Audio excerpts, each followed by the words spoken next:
The final example, example 4 of section 7.3, is going to ask us to draw a couple of box and whisker plots and describe shapes, and then answer a couple questions. Before we do that, I want to talk about a little something that we call the normal curve.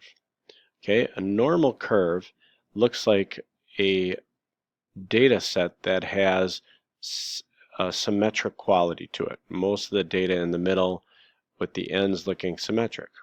Okay, now this normal distribution, when this occurs, when you have this symmetric data, the mean will be right in the middle of the data. Okay, and then the standard deviation, if I go one standard deviation away on either side, 68% of all the data will fit in between one standard deviation below and above the mean.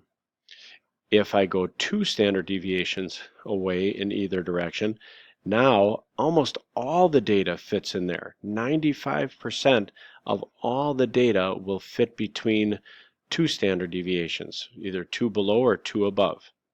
So this will help us with the last question that we face on this example 4. So let's start out this way. A table shows the results of a survey that asked men and women how many pairs of shoes they own. So you can see that data over here. We've got a 5-number summary. We've got the minimum, maximum in the first, second, and third quartiles. And then they also give us the mean and standard deviation along with the survey size. So let's do the men's box and whisker plot first.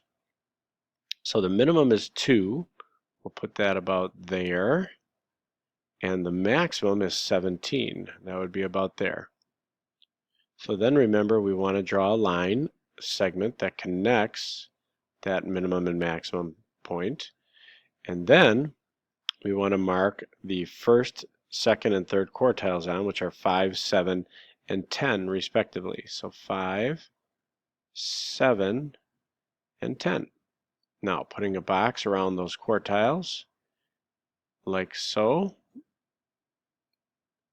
And our men's looks something like that. And I'm going to label this men. Okay, now let me grab a different color. Let's do the women in a similar fashion. So the minimum is 5 and the maximum is 24. So the minimum is 5. I'm going to put this above. The maximum is 24. And draw a line connecting that max and min.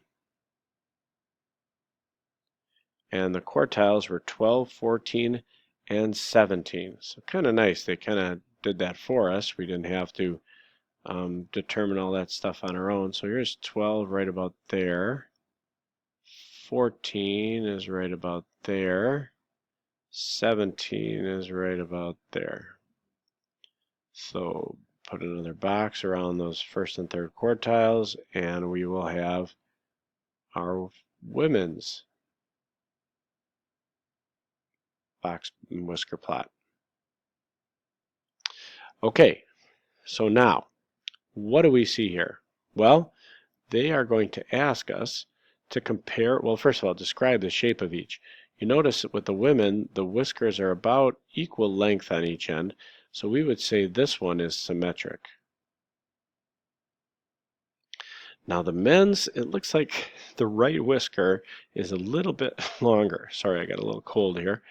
And so we would say this is just a little bit skewed to the right. Not drastically. It's fairly symmetric, but maybe a little bit skewed to the right, excuse me.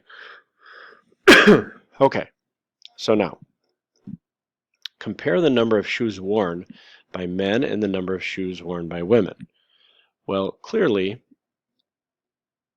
the number of women, the maximum is much higher. And even the interquartile range is much higher. It goes from 12 to 17, whereas the men's only goes from 5 to 10. Okay, so we can see that there definitely is a greater number of women.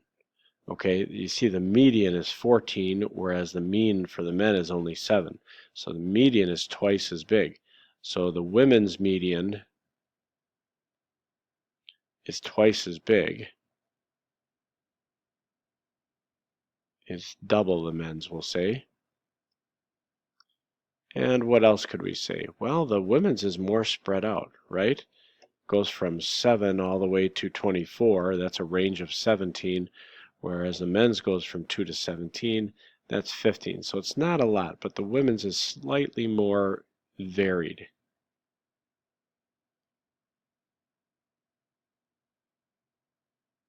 So the variation is a little bit higher with the women. Again, not drastically, but a little bit. Okay?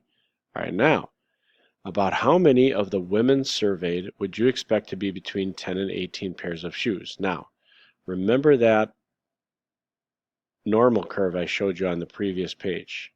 Okay? We know that for women, let me slide up just a bit, the mean is 14. So for the women, the mean is 14. And then their standard deviation is 4. So that means if I go one standard deviation here, I'm at 18. If I go one standard deviation below, now I'm at 10. Okay? So what does that mean?